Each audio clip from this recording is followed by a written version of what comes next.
St. James' Church looked almost too humble to occupy the southeastern boundary of wealthy Mayfair. Designed by Sir Christopher Wren, it gave no indication that the great architect was also responsible for the magnificence of St. Paul's Cathedral, so strong was the contrast. Narrow, only 3 stories tall, St. James was constructed of simple red brick. Its steeple had a clock, a brass ball, and a weather vane.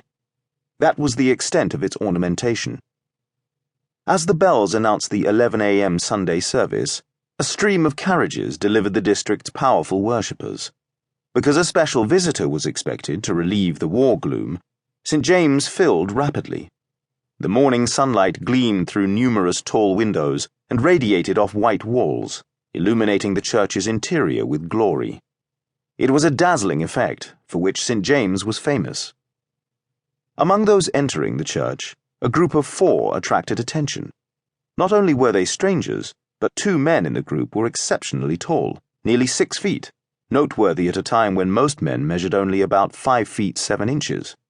In contrast, the 3rd man was unusually short, under 5 feet. The group's clothes attracted attention also. The tall men wore shapeless, everyday street garments, hardly what one expected among the frock coats in St. James. The short man, much older than the other 2, had at least made an attempt to dress for the occasion, but his frayed cuffs and shiny elbows indicated that he belonged in another district.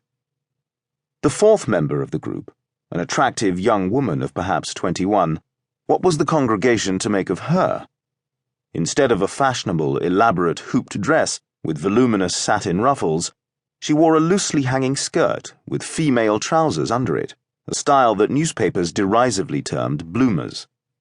The outline and movement of her legs were plainly visible, causing heads to turn and whispers to spread throughout the church.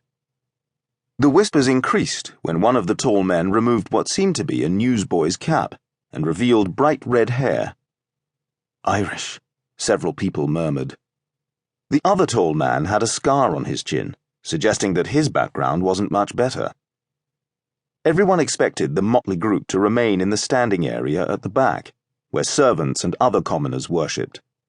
Instead, the attractive young woman in the bloomer skirt, her eyes a startling blue, her lustrous light brown hair hanging in ringlets behind her bonnet, surprised everyone by approaching the chief pew opener, Agnes Barrett.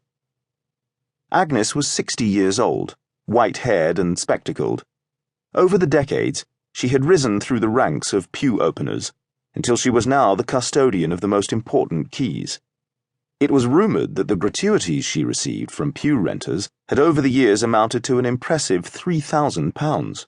Well deserved, because a good pew opener knew how to be of service, polishing the pew's oak, dusting its benches, plumping its pillows, and so forth.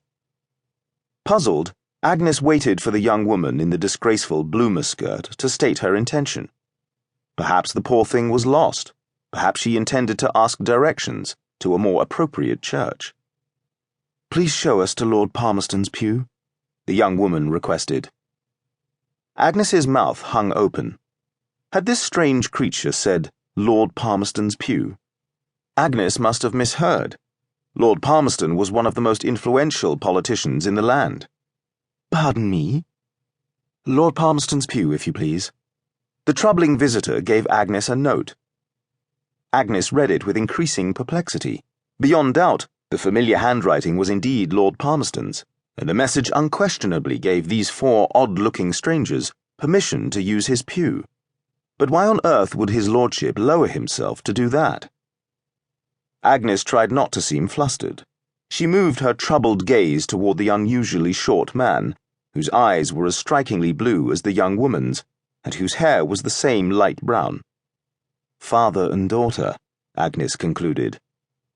The tiny man clutched his hands tensely and shifted his balance from one foot to the other, walking in place.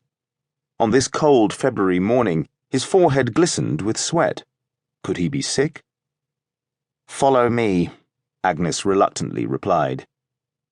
She walked along the central aisle, past pews in a configuration known as boxed. Instead of rows that stretched from one aisle to another, these pews were divided into squares.